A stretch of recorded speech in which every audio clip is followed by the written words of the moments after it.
Om Swastiastu. Kembali bertemu dengan official Puro Kertabumi.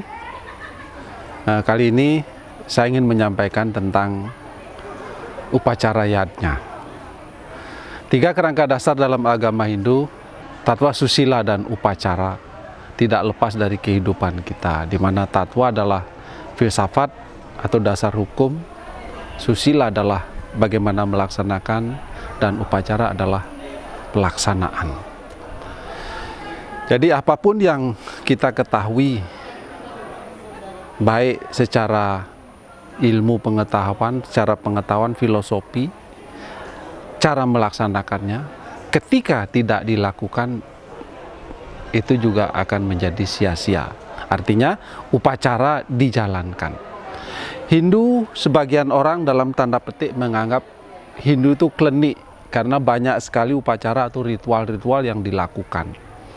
Namun kali ini saya ingin mencoba memberikan pemahaman apa sih sebenarnya makna dari setiap upacara atau yang kita sebut dengan yajna, Bapak Ibu umat sedharma, pemirsa YouTube sekalian.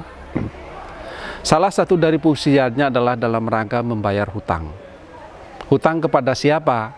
Hutang kepada Tuhan Yang Maha Esa, Ida Sang Yang Widiwasa, yajna. Karena dalam agama Hindu mengenal 3 hutang yang disebut dengan trirena. Hutang kepada Tuhan, hutang kepada Maha Mersi, dan hutang kepada sama manusia. Nah, hutang kepada Tuhan Sang Yang Widi kita bayar dengan dewa yajna, upacara-upacara ritual. Apakah Tuhan yang membutuhkan itu? Tidak. Tetapi itu adalah bentuk rasa bakti sebagai ucapan terima kasih dalam rangka mengembalikan atau membayar hutang kita kepada Sang. Apa yang telah diberikan oleh Sang Widi? Semua telah diberikan alam semesta. Angin, udara, air, matahari, tanah, dan lain sebagainya itu milik beliau. Itu telah kita nikmati. Itulah kita bayar. Apakah beliau meminta? Tidak. Tetapi kita sebagai manusia harus menjalankan kewajiban membayar hutang-hutang tersebut. Itu fungsi yang utama dari upacara yajna. Kemudian yang kedua adalah yajna adalah merupakan proses pensucian, menyucikan baik sarana yang digunakan dalam upacara tersebut maupun terhadap yang melaksanakan upacara tersebut. Nah, yajna yang dipakai dalam setiap upacara itu mengalami proses penyucian. Kalau kita lihat kitab Manusemerti ada 5 sloka 40. Di sana dikatakan osadya pacawo riksati yanta paksina yanda wantu striti punah. Jadi semua sarana-sarana yang digunakan untuk yajna, para binatang, tumbuhan, semak belukar dan lain sebagainya itu kelak akan mengalami proses punarbawa dalam kehidupan yang menjadi lebih baik.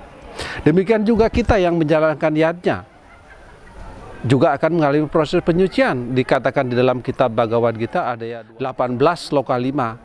Yajna dana tapakar pun tajam karyam patat, danam tapa pawanani manisinam. Jadi yajna dana dan kamu dan tapa jangan pernah dihentikan, karena itu adalah proses pensucian bagi orang yang bijaksana. Kemudian yang fungsi yajna yang ketiga adalah merupakan untuk menciptakan keharmonisan. Dalam upacara yajna tidak bisa dijalankan sendiri, kita mesti melibatkan banyak orang, baik itu manusia maupun kebutuhan-kebutuhan yang lain. Ketika kita tidak harmonis dengan makhluk itu, tentu kita tidak akan bisa menjalankan upacara yajna itu.